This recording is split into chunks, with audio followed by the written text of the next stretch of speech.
Hi, my name is Katie Ziskind. I'm the practice owner of Wisdom Within Counseling here in Niantic, Connecticut. We're a team of highly specialized adolescent and teen therapists who work with teens dealing with eating disorders, family divorce, loss, and trauma, as well as overall teen depression. You can read more about holistic counseling at wisdomwithinct.com. Now, here are 3 things that you shouldn't ever say to yourself if you want to be happy.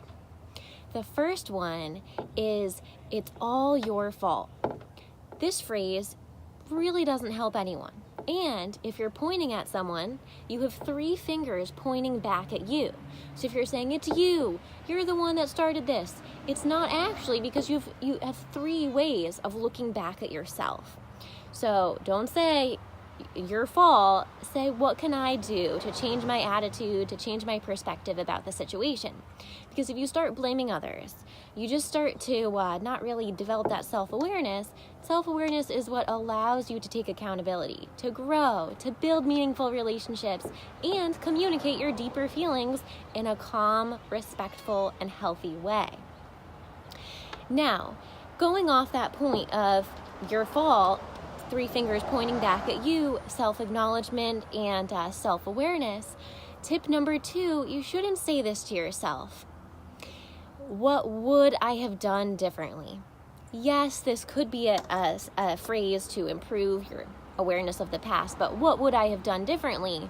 What could I have done differently? And what should I have done differently are 3 things you don't want to say, because they only lead you to think about regrets and negative feelings. So would, could, and should are words you don't really want in your vocabulary, because there's a phrase in therapy that we say, don't should on yourself. Are you shoulding on yourself? Because when you use the word should, you can actually bring down your happiness and make yourself even more depressed and lethargic.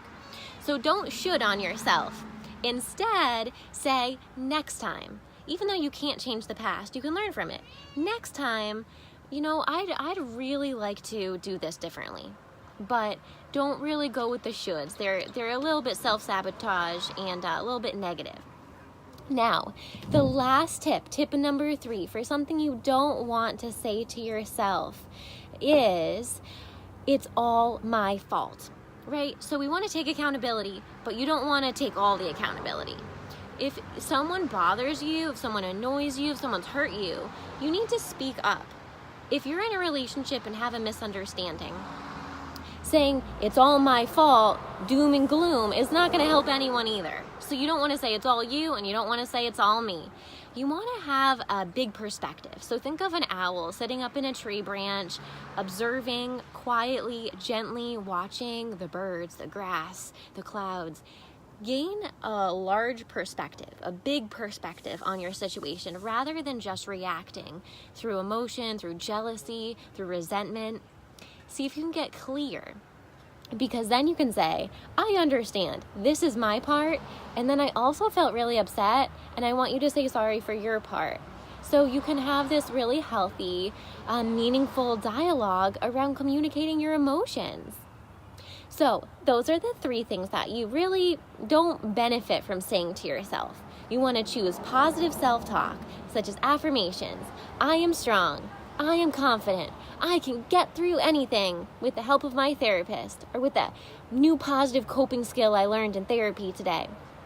Whatever it is that you've been through, whether it's trauma, mistrust, issues with your parents, even just struggling with depression, the black dog, the holistic therapist at Wisdom Within Counseling in Niantic, Connecticut would love to help you develop a toolbox of positive coping skills for the rest of your life, so you can feel balanced and calm even in the midst of stress. We specialize with anxious, depressed adolescents and teens who struggle with self-confidence and eating disorders. The time to get help is sooner rather than later. If you're concerned about your teenage daughter and her food issues, pickiness, and rigidity around restricting food, Now is the time to call. We would love to help her build a better body image and positive self-esteem through holistic art, yoga, music, and animal-assisted therapies. You can read more about Wisdom Within Counseling, the highly specialized art, yoga, music, and animal therapies for anxious adolescents, depressed teens, and young women at wisdomwithinct.com. We specialize in going beyond traditional talk therapy, so your teenage daughter can go for a walking session along the Niantic Bay Boardwalk, shoreline, and smell the salty ocean air. In addition, your adolescent who's having trouble talking can paint with beautiful acrylic paints and paint their feelings as a way of expressing and releasing and letting go.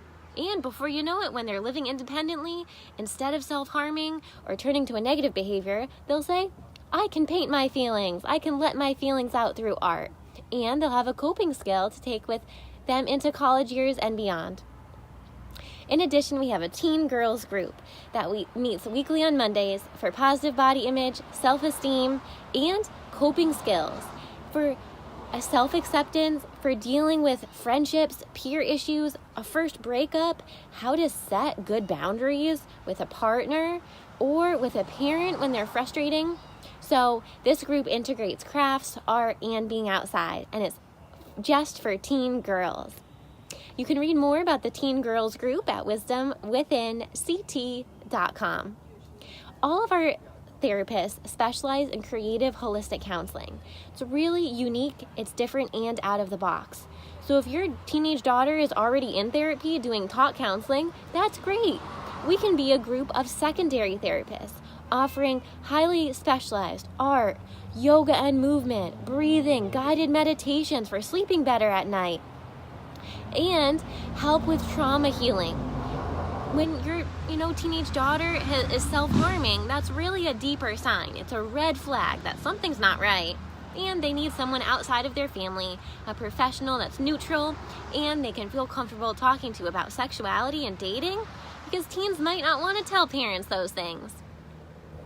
Learn more about the specialized holistic therapies for adolescents and teens at wisdomwithinct.com.